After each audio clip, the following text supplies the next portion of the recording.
Artu was about 14, 15 years old. We would sit in this kind of family room. That's where we kind of hung out, and tried to relate with the kids and staff. And so I could see him go by the doorway a couple times, peek in to see what was going on, but not stay, and this was on Monday.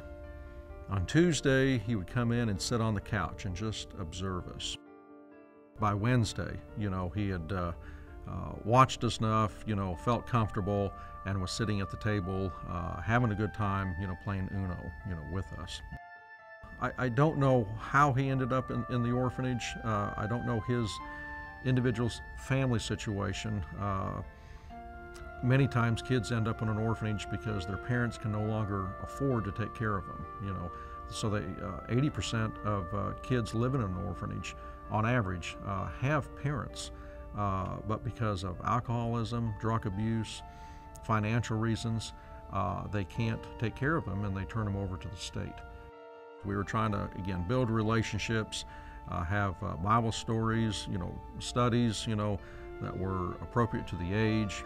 And usually when you go to an orphanage like that, it takes, 2-3 trips, before this. And so this one in April 2010 was our initial trip. And so we made plans, or I made plans for SAC to go out there in the summer of 2010. Our tour was out there, and he was starting to, feel that relationship, wanting to be around us, more, and hear about, what we were doing. With kids that have been abandoned, like this, it creates a lifetime of hurt and abandon, about having your own parents, who are supposed to love you, care for you, and then suddenly turn you over, to a state institution. It's something that many kids do not get over.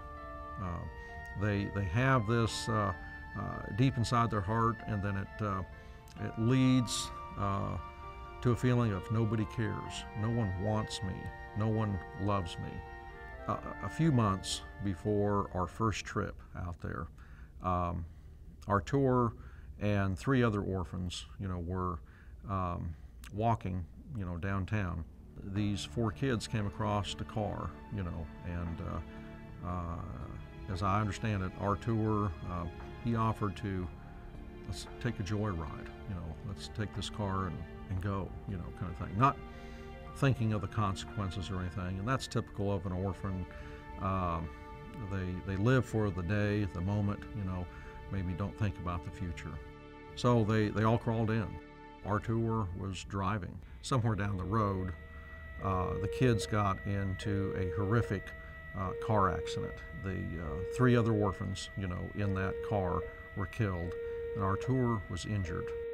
He was taken away in an ambulance, but recovered eventually from his injuries. Well, I know that the orphanage was devastated because of this. The town, the mayor, everybody, of course, knew about a situation like this in a small town. Kids in orphanages are children in danger, and the Lord commands us to go out there and visit those kids. If there's not people out there to visit them, they will think of other things to do, and tragedies like this will happen. As a youth, 16 years old, and facing prison time, likely in an adult prison, he was very concerned. He was very worried, and stressed out. He wasn't an athletic kid or one of the kids that could defend himself. He would have been very vulnerable in a prison, and that weighed heavy upon him. On Sunday morning, I guess the counselor, that we had worked with, we had known, she's very friendly, loves the kids and that kind of thing. She went into his room and found Artu dead in his bed. Of course, the orphanage was devastated, with this news. Riho, the director, was just beside himself. He wasn't even sure he wanted to be a director of an orphanage anymore, because of this tragedy.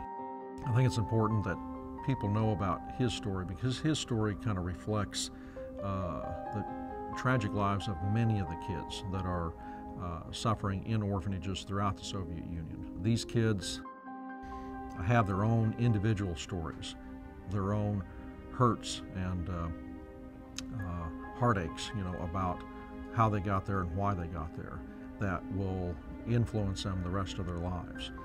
I often say to kids, when I get the opportunity to share Christ with them, I said, if you're lying in bed at night alone with your own thoughts, pray to God and He will hear you. And it's there that you can ask Christ into your life, and He will come into you and He will hear your prayers, and He will understand your needs. But you have to ask Him and you have to pray to Him. We go back to the same sites and build relationships with these kids and follow the model of Christ, who started by building relationships with people. If we don't go, or others like us, then who will go? I don't know if Artu became a Christian or not.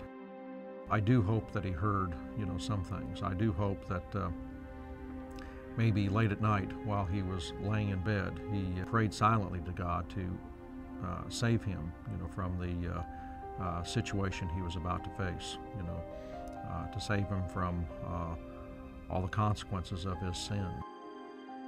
Artu was buried in the woods in a cemetery. So with the Riho, the director, and the translators and my team that were with us, we just circled around the grave, and we had a time of just short prayer. Lord, let's just let us all that are standing here today just rededicate ourselves to making sure that this doesn't happen to any other children again.